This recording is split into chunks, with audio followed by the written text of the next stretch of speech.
বন্ধু বান্ধৱীসকল আজি অতি গুৰুত্বপূৰ্ণ এটা জব ভেকেন্সি আপডেট আপোনালোকলৈ আগবঢ়াবলৈ ওলাইছো সেয়েহে আপোনালোকে স্কিপ নকৰাকৈ শেষলৈকে ভিডিঅ'টো চাব। হৈছে এনেকুৱা RFRI যোৰহাট ৰিক্ৰুটমেণ্ট 2021 ডিটেইলছ এক নম্বৰতে উল্লেখ কৰিছে junior research fellow JRF junior project fellow JPF।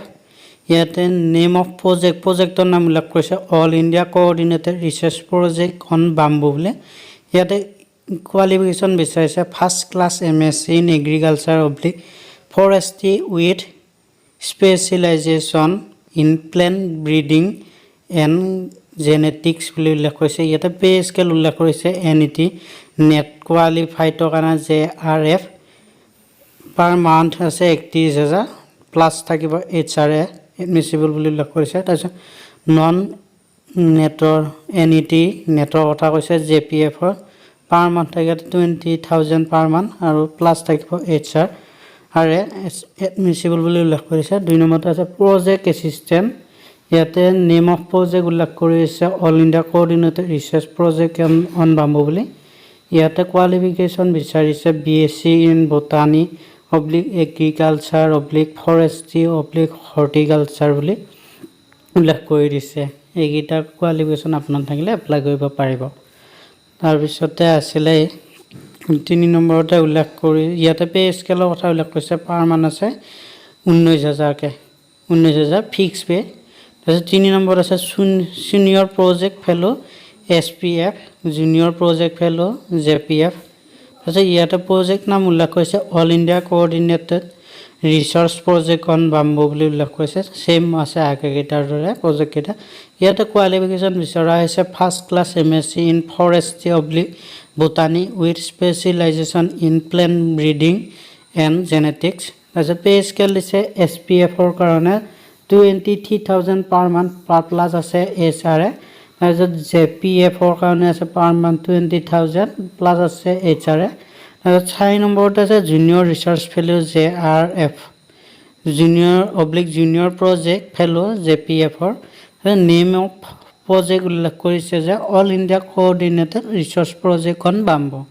ইয়াতে এডুকেশ্যন কোৱালিফিকেশ্যন বিচাৰিছে first class MSc in agriculture forestry botany with specialisation in seed science plant breeding বুলি উল্লেখ কৰিছে। ইয়াতে পে স্কেল উল্লেখ কৰিছে NET নেট কোৱালিফাইডৰ কাৰণে JRFৰ কাৰণে 31,000 পাৰ মান্থ আৰু প্লাছ থাকিব HRA। তাৰপিছত নন নেটৰ কাৰণে উল্লেখ কৰিছে JPFৰ 20,000 পাৰ মান্থ প্লাছ থাকিব HRA। তাৰপিছত 5 নম্বৰতে উল্লেখ কৰিছে যে জুনিয়ৰ প্ৰজেক্ট ফেলো JPFৰ কাৰণে ইয়াতে নেম অফ প্ৰজেক্ট উল্লেখ কৰিছে যে assessment and monitoring of invasive alien plant species in India and formulation of strategies for management of invasive alien plant species in different region of the country বুলি উল্লেখ কৰি দিছে।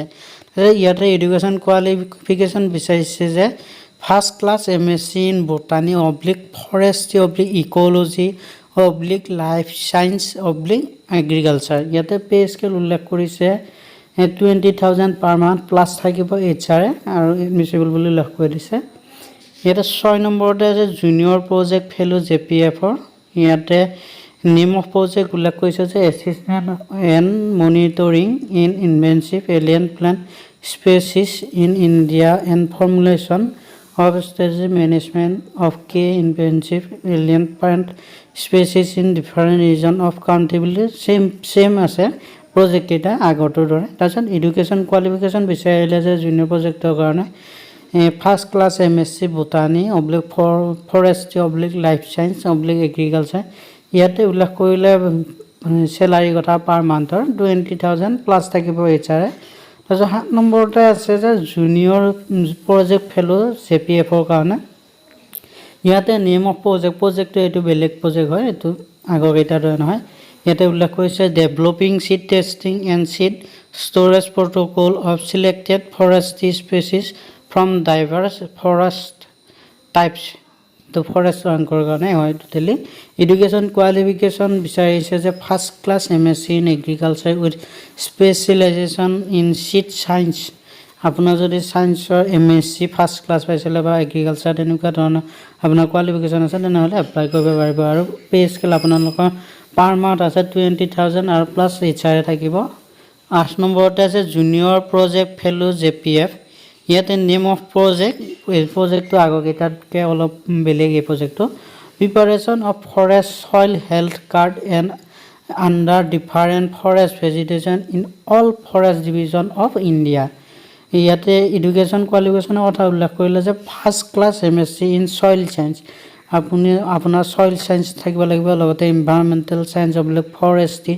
ইয়াতে চেলাৰী কথা উল্লেখ কৰিলে যে 20,000 পাৰ মান্থ প্লাছ থাকিলে এইচআৰএ এডমিছল বুলি উল্লেখ কৰিছে 9 নম্বৰতে আছে প্ৰজেক্ট এছিষ্টেণ্ট নেম অফ প্ৰজেক্টৰ কথা উল্লেখ কৰি দিছে প্ৰজেক্ট এছিষ্টেণ্টৰ কাৰণে preparation of forest soil health card under different forest vegetation in all forest division of India same আগৰটোৰ দৰে এই প্ৰজেক্টটো সেম আছে ইয়াতে চেলাৰী কথা উল্লেখ কৰিলে যে পাৰ মান আছে 19,000 তাৰপিছত 10 নম্বৰত উল্লেখ কৰিলে জুনিয়ৰ প্ৰজেক্ট ফেলো জেপিএফৰ কাৰণে নেম অফ প্ৰজেক্ট আছে domestication and genetic characterization improvement and diversified utilization of poplars তাৰপিছত এডুকেশ্যন কোৱালিফিকেশ্যন ইয়াতে বিচাৰিছে যে first class MSc in botany oblique agriculture with specialisation in biotechnology oblique plant breeding and genetics তাৰপিছত ইয়াতে pay scale উল্লেখ কৰিলে per month 20,000 plus থাকিব HRA তাৰপিছত আছিলে 11 নম্বৰত উল্লেখ কৰিলে যে জুনিয়ৰ প্ৰজেক্ট ফেলো জেপিএফৰ কাৰণে name of project sustainable management of NTFS through conservation and value addition ইয়াতে এডুকেশ্যন কোৱালিফিকেশ্যনৰ কথা উল্লেখ কৰিলে যে first class MSc in botany oblique chemistry এই তাৰপিছতে পে স্কেলৰ কথা উল্লেখ কৰিছে পাৰ মান্থ 20,000 প্লাছ আছে এইচআৰএ 12 নম্বৰতে উল্লেখ কৰিলে যে জুনিয়ৰ প্ৰজেক্ট ফেলো জেপিএফৰ ইয়াৰ এই প্ৰজেক্টটোৰ নাম উল্লেখ কৰিছে name of project study of climate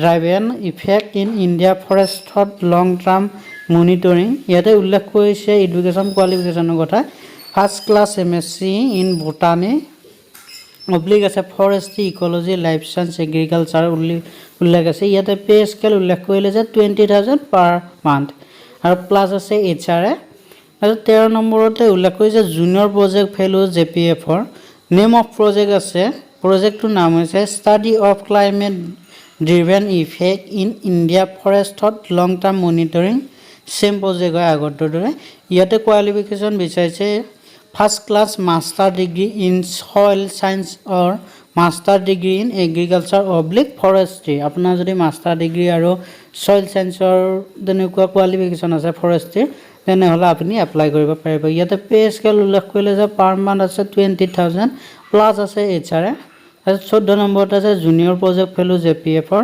name of project study climate same আছে হেৰিটো প্ৰজেক্টৰ কথাটো তাৰপিছত উল্লেখ আছে চেলাৰী কথা 20,000 পাৰ মান্থ প্লাছ আছে এইচআৰএ 15ত আছে junior project name of project study of climate effect in India ফৰেষ্টত সেম প্ৰজেক্ট এডুকেশ্যন কোৱালিফিকেশ্যন আছে first class master degree in zoology agriculture oblique forestry ইয়াতে পে স্কেল আছে যে 20,000 per month plus আছে HRA admission বুলি উল্লেখ কৰি দিছে এতিয়া হ'ল 16 নম্বৰ আছে প্ৰজেক্ট এছিষ্টেণ্টৰ নেম অফ প্ৰজেক্টৰ নাম উল্লেখ কৰিছে improving the traditional homestead to a viable agroforestry system biodiversity conservation inclusive in তেনেকৈ উল্লেখ কৰিছে এডুকেশ্যন কোৱালিফিকেশ্যন ইয়াতে ভূটানী কথাই উল্লেখ কৰিছে 17 নম্বৰতে আছে জুনিয়ৰ প্ৰজেক্ট ফেলো জেপিএফৰ name of project national programme of conservation and development and of forest genetic research তাৰপিছত এডুকেশ্যন কোৱালিফিকেশ্যনৰ কথা উল্লেখ কৰিলে যে first class MSc in agriculture with specialisation in seed science oblique plant breeding এটা pay scale উল্লেখ কৰিলে যে 20,000 পাৰ মান্থ প্লাছ আছে HR এডমিছেবল বুলি উল্লেখ কৰি দিছে। তাৰপিছত 18 নম্বৰত আছে junior project fellow JPF number of post আছে এটা। তাৰপিছত name of project national programme of conservation and development of forest genetic research প্ৰজেক্টৰ নাম উল্লেখ কৰি দিলে। তাৰপিছত ইয়াতে এডুকেশ্যন কোৱালিফিকেশ্যন বিচাৰিছে first class MSc in biotechnology oblique botany forestry oblique agriculture with specialisation in tissue culture. তাৰপিছত পে স্কেল উল্লেখ কৰিলে যে 20,000 পাৰ মান্থ প্লাছ আছে HR। তাৰপিছত 19 নম্বৰ আছে জুনিয়ৰ প্ৰজেক্ট ফেলোজ JPF। ইয়াতে প্ৰজেক্টৰ নাম উল্লেখ কৰিছে নেম অফ প্ৰজেক্ট বুলি। ইয়াতে national programme of conservation and development forest genetic research বুলি উল্লেখ কৰিছে। ইয়াতে এডুকেশ্যন কোৱালিফিকেশ্যন বিচাৰিছে first class MSc in botany forestry oblique agriculture. ইয়াতে আকৌ পে স্কেলটো উল্লেখ কৰি দিছে যে পাৰ মান্থ আছে 20,000 প্লাছ আছে HR।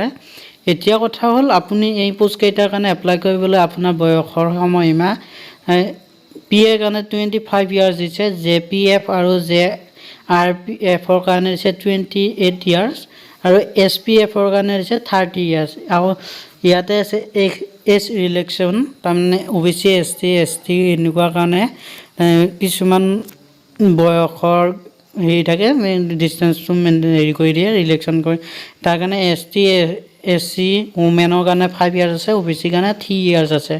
এতিয়া কথা হ'ল আপোনালোকে এপ্লাই কেনেদৰে কৰিব, how to apply for RFRI যোৰা ৰিক্ৰুইটমেণ্ট।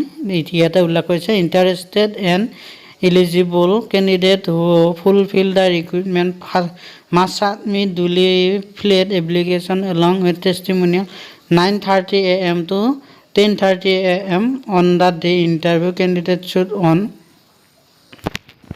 এতিয়া কথা হ'ল ৱাক ইন ইণ্টাৰভিউ চিডিউল ইয়াতে উল্লেখ কৰিছে 2 নৱেম্বৰ। তাৰপিছত ভেন্যু উল্লেখ কৰিছে যে ৰেইন ফৰেষ্ট ৰিচাৰ্চ ইনষ্টিটিউট যোৰহাটৰ। তাৰপিছত এতিয়া হ'ল সময়টো উল্লেখ কৰি দিছে 10:30 বজাৰ পৰা। প্ৰিয় বন্ধু বান্ধৱীসকল, আপোনালোকৰ সুবিধাৰ বাবে মোৰ ডেছক্ৰিপশ্যন বক্সত আবেদন ফৰ্মৰ লিংকটো দি দিম, আপোনালোকে তাৰ পৰা আবেদন ফৰ্মখন ডাউনলোড কৰি ল'ব পাৰিব। লগতে মোৰ ভিডিঅ'টো চাই কেনেকুৱা পালে জনাবলৈ নাপাহৰিব আৰু লগতে মোৰ ভিডিঅ'টো লাইক শ্বেয়াৰ এণ্ড ছাবস্ক্ৰাইব কৰি লগতে বেল আইকনটো দবাই থ'ব বুলি আশা কৰিলোঁ। ধন্যবাদ।